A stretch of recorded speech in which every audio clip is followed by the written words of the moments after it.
How's that?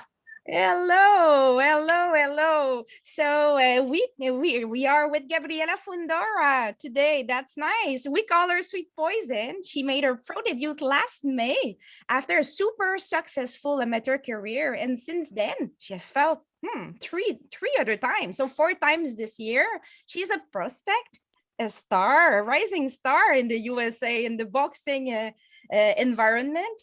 She also was raised in a family truly passionate about boxing. So, how are you? How are you, Gabriela? How are you? Hello, thank you for having me. Yeah, I'm very Good, happy. I'm good. You're good. Spending Saturday.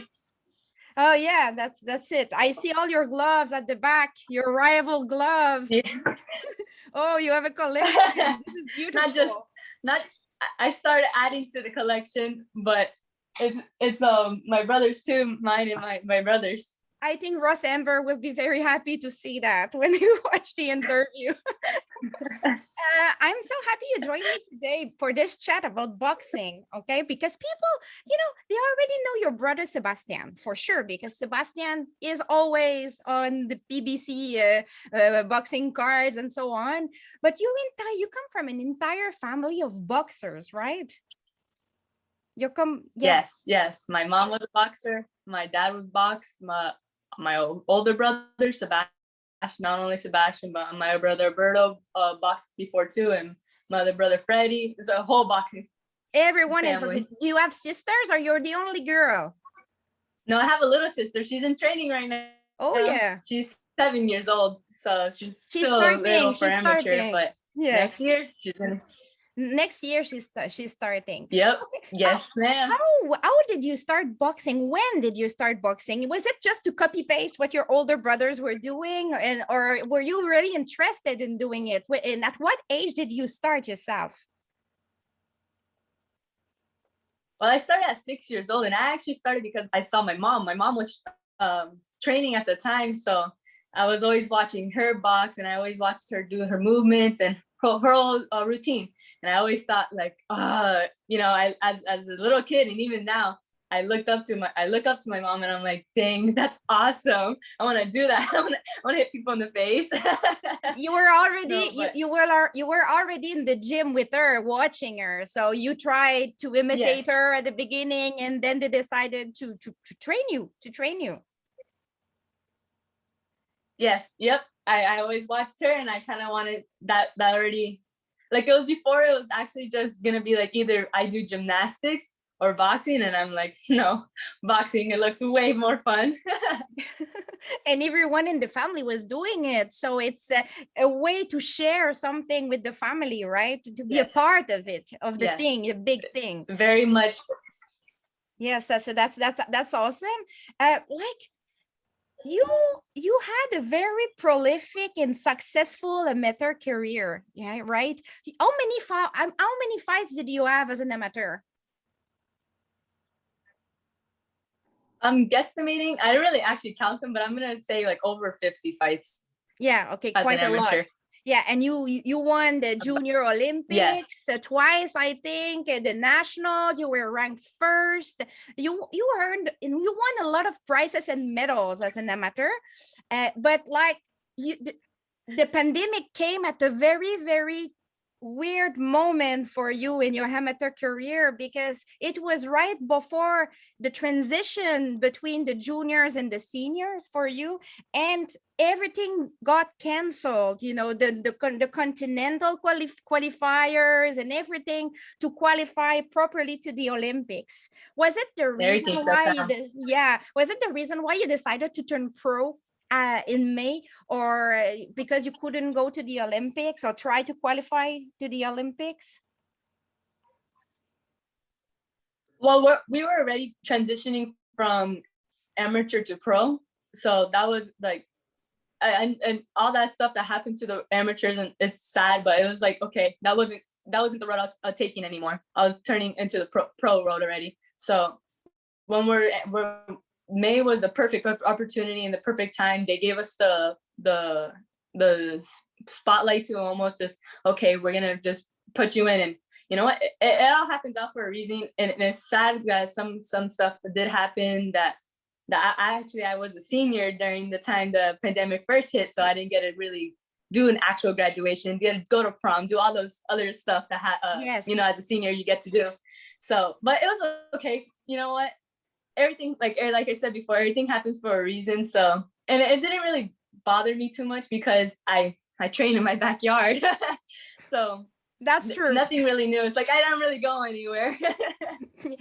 That's true. You But train yeah, in the backyard. You have very good partners for training. You're not alone training. yes. You have an entire family training with you if need be.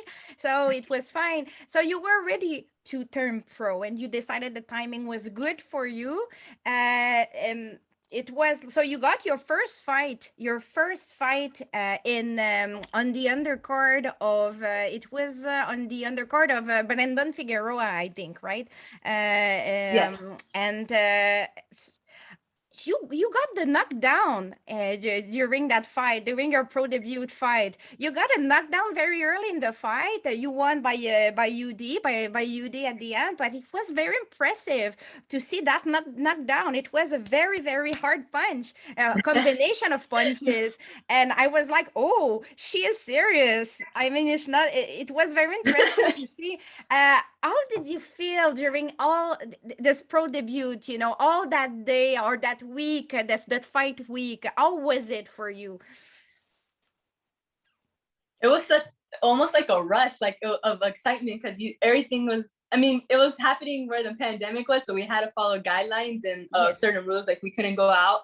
And it was in LA, so I was like, oh, this is so cool. But you couldn't really go anywhere because you had COVID. But other than that, it was like I get to meet like new people and see how the pro life works, and it was actually better because it wasn't so much of like a force on headache, you know, like where everything's happening. You have to go this place, you have to go this place. Everything's in one hotel, so you just needed to weigh in, go, and it was like in rooms. So everything, it was just very much in order and in line that it went. Everything went so smooth and it was exciting and it was really amazing. And Very great first experience. it was a great success as well. This first fight was very interesting technically. We discovered a little bit more of your style, but not that much neither because it's so fast. You know, women Yeah. boxing fights are so fast.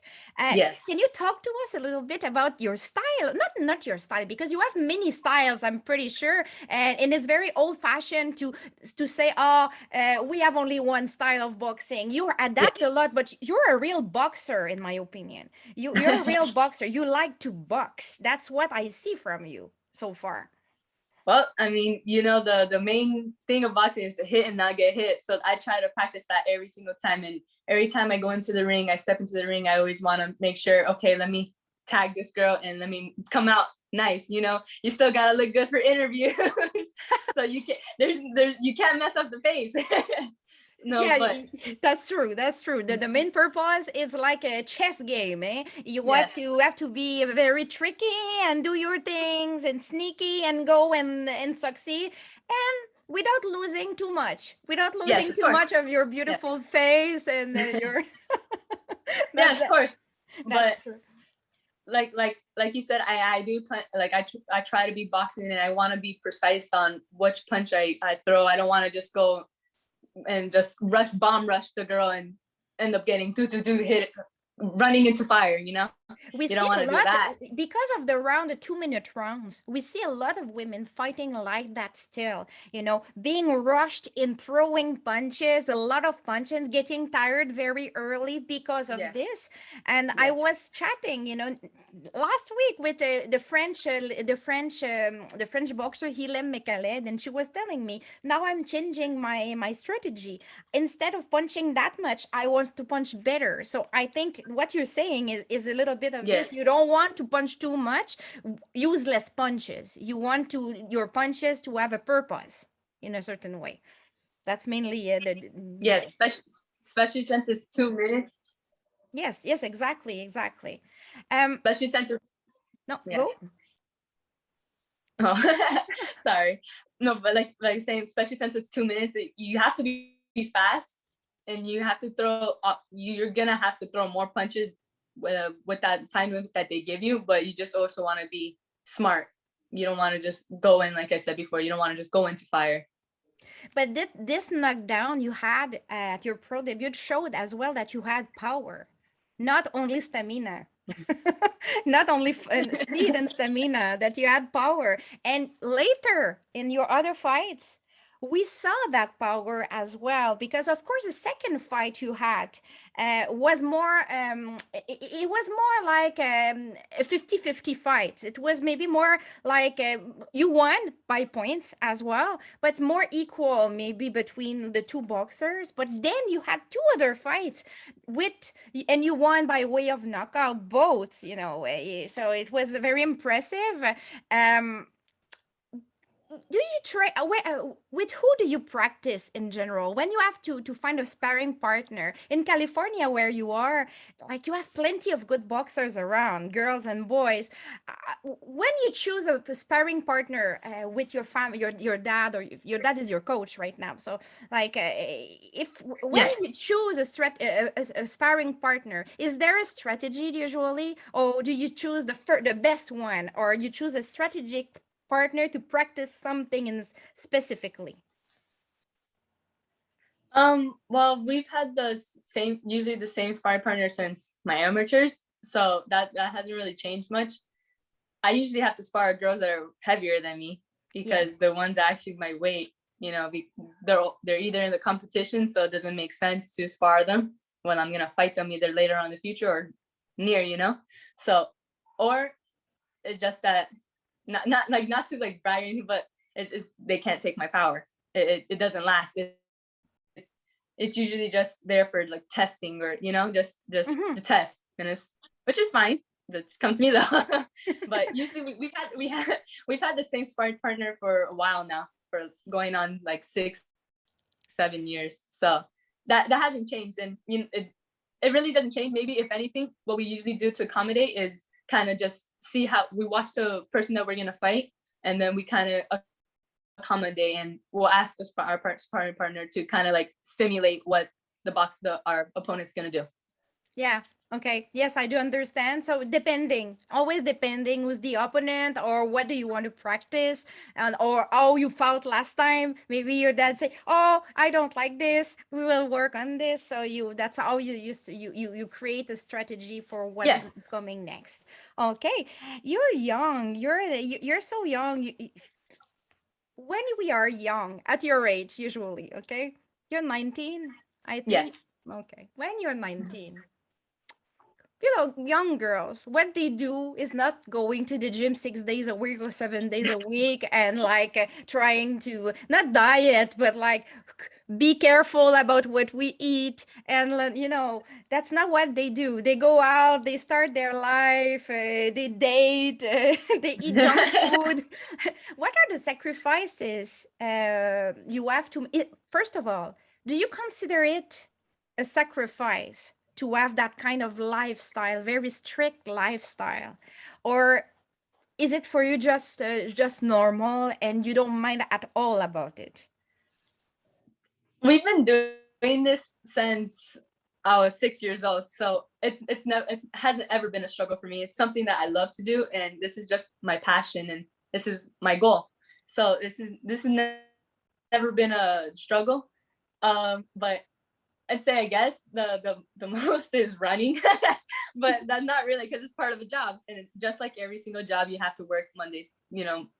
Considering, like, say, the 7 days a week. The only thing is that we don't work the Saturday and Sunday. That's the only difference. That's the days given to rest, to recover, to relax, to spend time with your family, and back to work Monday. So it's never been hard for me to be like, boxing, this is hard. I could be going with my friend, because even when I was in school and stuff, I didn't really hang out with them. I was like, okay, like, no, just my friends are my family, so they're always with me. And also probably because a lot of people around you are doing the same sacrifices. It's easier because you're not alone doing it. When you're in a family, you're a young boxer, and all your family are eating junk food, and you have to eat salad or chicken, and you're doing it's more difficult maybe. Or but when people around, they have a discipline for their food, for their training, for their schedule in general. That's easier probably as well to just join the dance, as we say, and do it. Well, we never actually, me and my brother included, we never actually have to make weight, so it's not really hard. But the most we have to do go is we'll go to the store, and then we'll go get like a bag of candy, and then we'll come back. I mean, we do eat healthy, obviously, but it's not like we eat junk food every day, or every breakfast, lunch, and dinner. Our mom makes us home cooked meals every single day. Breakfast, lunch, and dinner. Yes. That's what we have. So Latin food. There's nothing to complain about. There's nothing.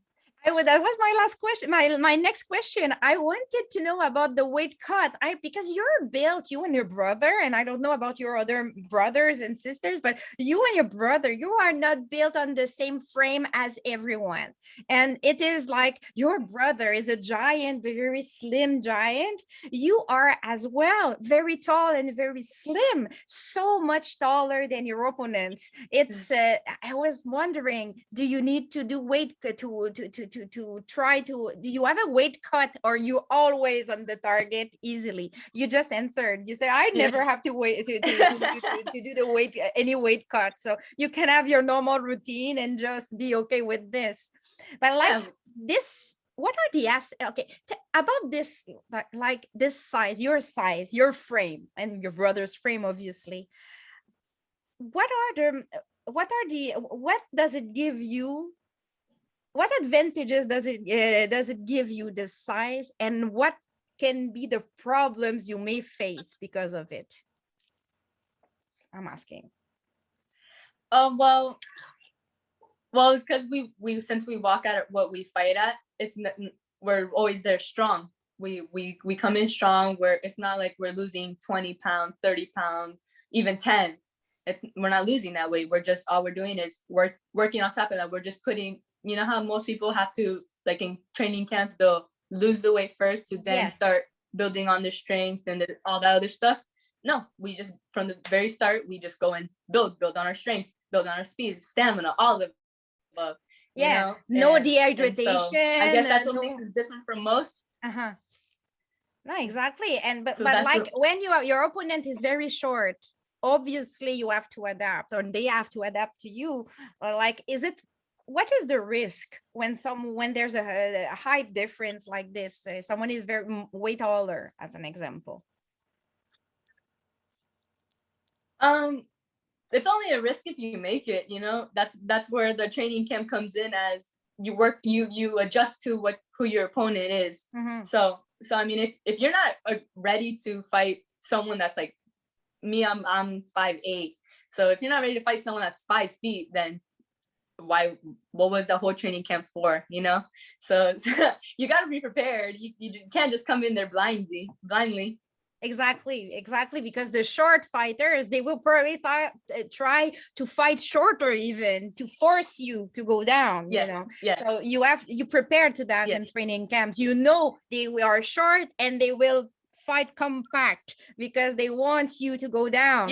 They want you to go down so they can just like pop a punch and catch you. That's what they want.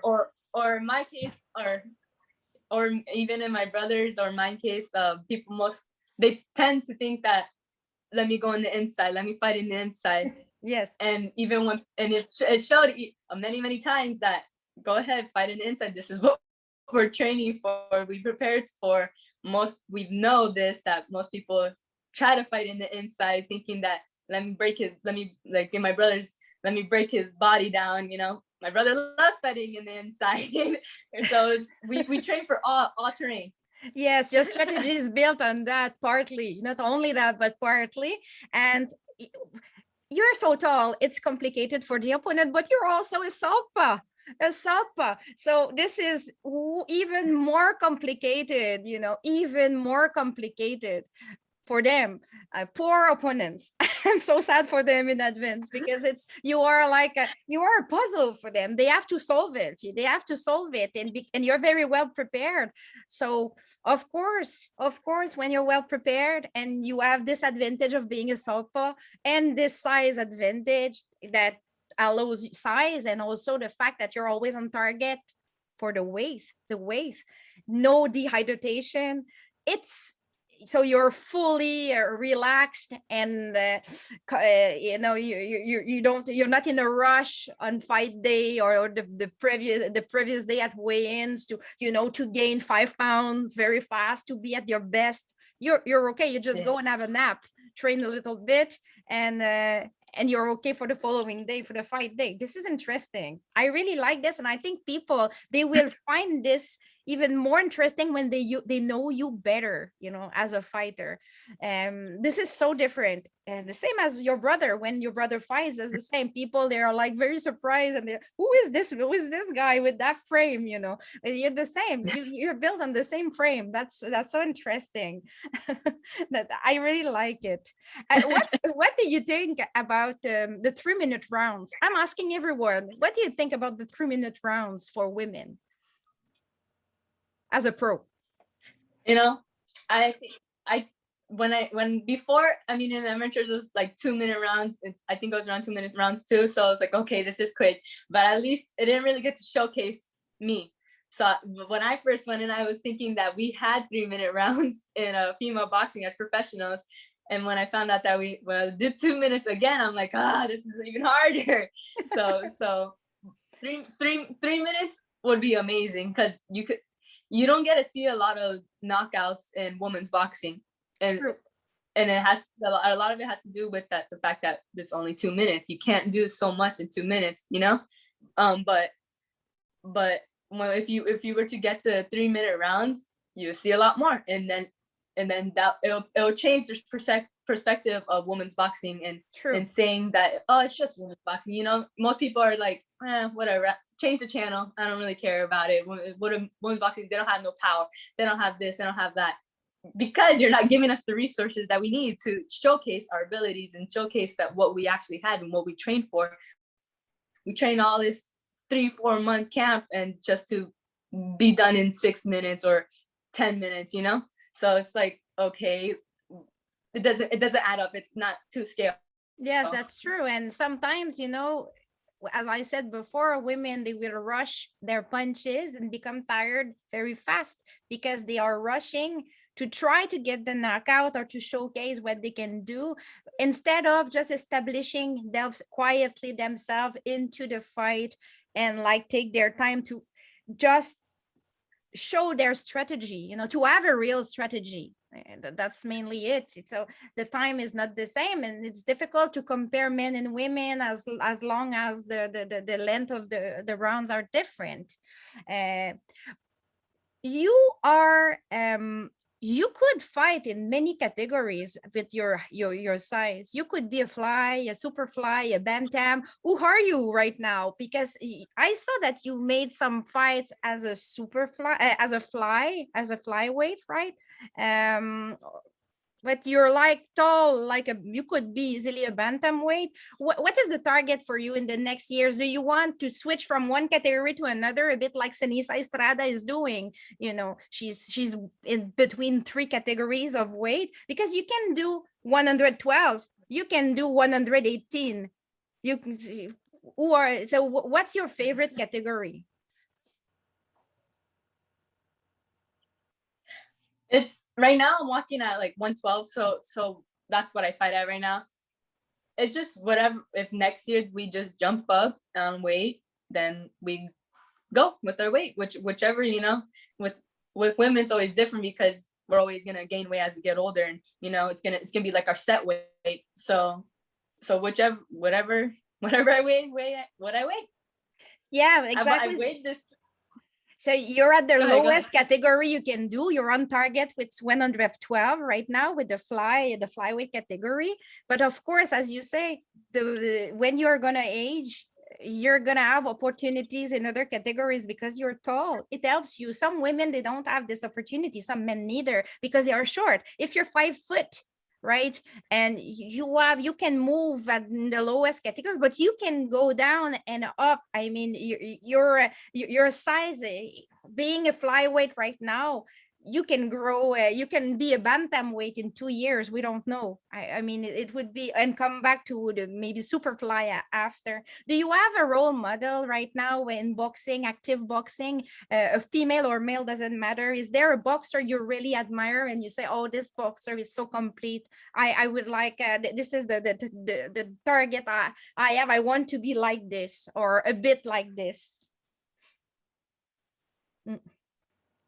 Well, other than my brother, I'm not gonna mention him because he already knows, and I'm not gonna tell him. I'm not gonna let him watch this and be like, haha, I know. But other than him, it would probably be Canelo, because I mean, Canelo right now is at his peak where he has the power. He's literally lining them up, and people are lining them up for him, and he's just knocking them down. It's so perfect because he's doing it good. He has all that strength, and he always does like those videos, that the little videos that you just watch. Even from those, you see the power, and just strong. He's doing good right now. Yeah, is a top, probably the first one, the first in most P4P lists. Maybe the second now. Some people they say second, some people they say first, but like at the top for sure, for sure. Okay, 4 fights this year, right? It's fast. In 4 fights in like almost 6 months, not more, right? And not more than that. You know, from May you fought first, then we are like in October. So yeah, do you fight again this year? Do you have a fight opportunity already for soon? Oh, I actually fight in like 2-3 weeks. I fight October 23rd. In Mexico again, like the two last time? Yes. I believe it's Nesa, Mexico. So we'll be fighting. This time we're gonna bring the whole family. So it's gonna be even better. We got a little bit bigger crowd. I know that once I go over there, I'm gonna have a crowd already. I didn't even expect to have a crowd when I first went. When I heard it, I was like, I was surprised. I was like, what? It's cool because I assumed that they were gonna more go for the other girl because that's where she's from. So, but when I got a good chant, they were like, even like it was more moms and like little girls. They were like, Gabby, rah rah rah. And that was awesome. I didn't expect that. That was very comforting and welcoming. And just everybody there was so nice. So we're gonna be going back. You know, they like us. So we'll be fighting again in October 23rd, and then we'll either fight in December or November. I think probably both. We're not sure yet, but you know, more fights the merrier. You know, well, so hopefully six or seven fights. 6 or 7 fights this year. That's gonna be it. We call it fast track, right? This is a fast track because you fight a lot, you accept all the challenges, and you learn. And when someone is on fast track, it's because we want this person to fight a lot, to showcase a lot what they have as a boxer they can offer, but also to learn. You know, to learn fighting with different kind of opponents in short delays, and so on. So fast track for this year, obviously. Next year, do you want to continue on that path of fighting every 2 months maybe, or as much as you can, or you will have another target, different target for next year? What is the plan? Well, you know, I hope to fight like every month because I mean we're always training, so it's might as well put it to use, no? And but my goal will probably be next year to get hopefully at least a smaller like youth title or something, because just something to be like, okay, we did this 2 years, boom, we're back to back, we've been training hard for this, and this is what we got, you know, this is our result. To start having small titles, then you can like you can improve your rankings and aspire and wish for a bigger fight.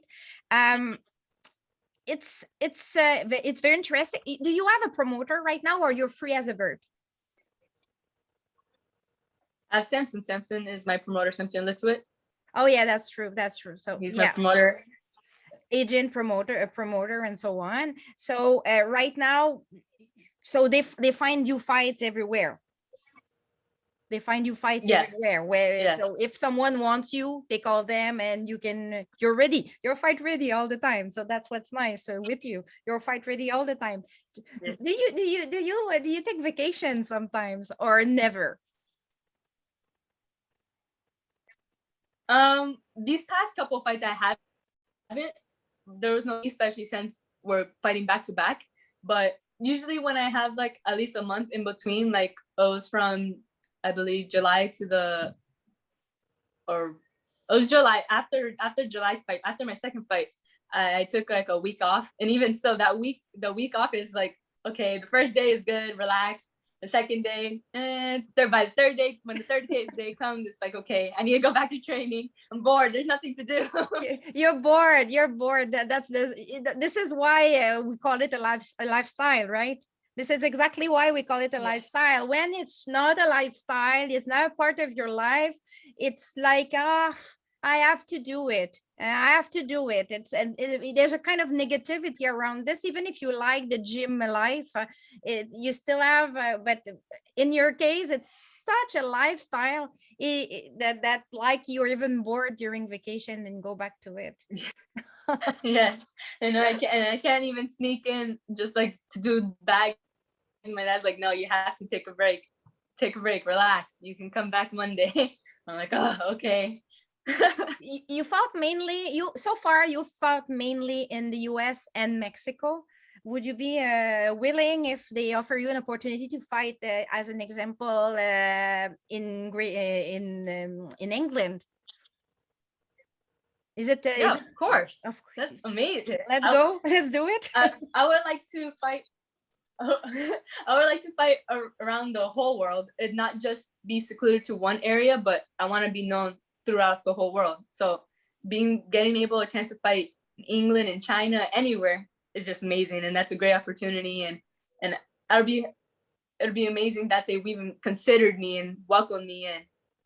I'm saying that because we have a lot of people from England that they listen, they watch us. So because you're always fight ready, I'm just sending them a message, She is fight ready. If you need a last minute opponent, she is a fight ready, all the time. She doesn't have to do weight cuts. She is fight ready. Call her agent. No, but like opportunities, you're winning. You want to fight a lot. So that's so opportunities are there as well, because you're fight ready. It's also good, because sometimes when we are we are at the last minute, it's complicated. It becomes complicated. But because you train so much and you're always in training camp in a way, because you fight almost every month, it's like if you don't need to have a huge training camp each time. Of course, it's better when you know the opponent and you can prepare for the opponent, but in boxing we know it's not always possible. So for you, it's not a problem to accept a last minute deal. If the deal is okay for you, you would be okay to accept it. This is something you're fine. We're always training, we're always prepared. So just the opponent, all we need is most weight on the opponent, whoever comes in, and then after that it's like, okay, keep training. Do it. Let's do it. You're not that much on social medias for young girl. A lot of young people, they spend their life on Twitter, Facebook, and Instagram and TikTok and everything. You're there. You have accounts, but you're not like posting every day and all the time stuff. Is it because you don't like it that much? You find it's a distraction, or you just don't have time for it? Mainly, I'm asking. It's just the most I go on is TikTok, and that's just to watch silly stuff that whatever people post. But I mean, I'll post during like fight week and stuff like that, but it just doesn't interest me. I have better stuff to do. But if it just I talk to my mom more, and talk to my family more, and just like, oh, they're more interesting than other stuff. Because I'm asking because it's less common when you are so young. Young people, young fighters, we see them, they showcase themselves a lot on Twitter, on Instagram. They post everything, what they drink, what they do, how they train, and everything. You're posting family stuff, sometimes friend stuff once in a while. It's not a problem, because other fighters, very, very good fighters, they are like you, Katie Taylor. the greatest of all, right now she's at the top. Yeah. She's not posting almost anything on social media. For her, it's not so interesting. She posts when it's important to post, Yeah. and then she focus on her private. She keeps a privacy on her life. I don't know what are her reasons, but probably she has no time, or she's not interested in it that much. She doesn't need Yeah. it anyway, and she Yeah. doesn't need it anyway. So it's okay, but it's very different, because most of the young fighters, they post so much, and you are so discreet, on social media. You post sometimes, oh, that's a poster, a fight poster, or things like this. As I was curious, because you're not you're not fond of that much. That's what I understand. Yes. Which is good. Yes. No, you gotta keep some things private. My accounts are just for boxing, so it's just that's what I post. That's just what I post. I mean, sometimes on my story I'll post something silly that my brother did or something like that, but for the most part it's just boxing. That's it. And what I do with my family is, like you said, like my private time. Just it's more better when you share the moment, you see the moment, rather than always having the phone right there and always there. You're always there. After a while, it gets like it gets sickening, So it's nice to keep those moments to yourself, and you have at least something to keep for yourself. And especially a lot of these days that people, like you said, people my age, they have to post everything, and they have to put everything on social media, and there's no need for that. Just have that moment, keep that moment special for you guys, only you. Keep it for your family. Exactly. And that's the best, because you're busy. So you're busy during the day. So at the end of the day, maybe you don't find time or interest in doing that stuff. You have other things to do. What do? You cook, you watch TV. What do you do when you have a little bit of free time? I love to cook and bake, and I'll see what my mom's making, and then I'll kind of just like guess what ingredients are in that she's using. So lately I've been doing that. Like I'll walk in, I'll smell the air, and like she'll be cooking like just regular chicken, and she'll put her seasonings on there, and I'm taking a deep breath, and I'm like, okay, did you add garlic powder, and you added this, and you added this?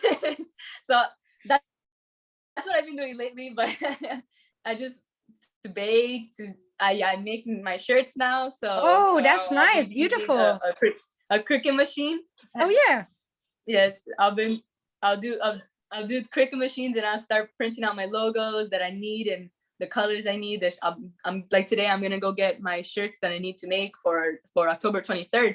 So we'll get some shirts. We're gonna get the material, the vinyl that we need, and there's so many things to do other than be on social media all the time. But I'll look at it every once in a while just to see what's up with the world, what other people are doing. But other than that, it's keep to myself, stay with my family. Yeah, that's a family thing. For you, boxing is a family thing, and all the time, the free time you have is also enjoying your family. For your family are your friends. That's what you said earlier, which is so beautiful. Yeah. Because we lose a lot of that, often, when we grow up, we forget about the family a little bit. We fill our time or free time with a lot of stuff, and we don't have time for this. But you are with your family most of the time, training, traveling, boxing, and at home during weekends, enjoying good food, your mommy's food, and things like that. That's beautiful. I think that's very beautiful. Those are very beautiful values. And I like this. I'm very impressed. I'm very impressed by your maturity in a certain way, because you seem to be a young girl with a very old soul in a certain way. That's the way I see it. You're young, but you have an old soul. You're disciplined. You have a vision of what life is. You enjoy simple things. You're not superficial. That's beautiful to see. It's not so common. So I wanted to tell you that. Thank you. That. Last question. Okay, you told me that next year maybe you would like to get a small title. How do you how fast would you like to reach the top now? I mean, 1 year, 2 year, 3 year, in 5 years, where are you? Are you champion or before? In 5 years? Yes. I believe I Multiple time could be champion. world champion, have all the belts in 5 years. Yes. I plan to start getting titles as soon as next year. You know, I want to do it this year, but just because we're still learning and we still got to get into the groove of everything, it's not going to be possible. But as soon as next year hits, go. We got a whole year to just keep fighting, keep learning, getting the experience in, and who knows? Who knows? We never know. Like I said, in boxing, everything changes. Everything always changes in boxing. Very fast as well. So thank you so much for this interview. Very, very nice to chat with you. I wish you to succeed for your next fight in 3 weeks, 2, 3 weeks, 3, 4 weeks, you said. Then to finish the year the way you want to finish it. And I wish you a title next year. It is the plan, right? So let's do it. So thank you very much. Thank you for having me.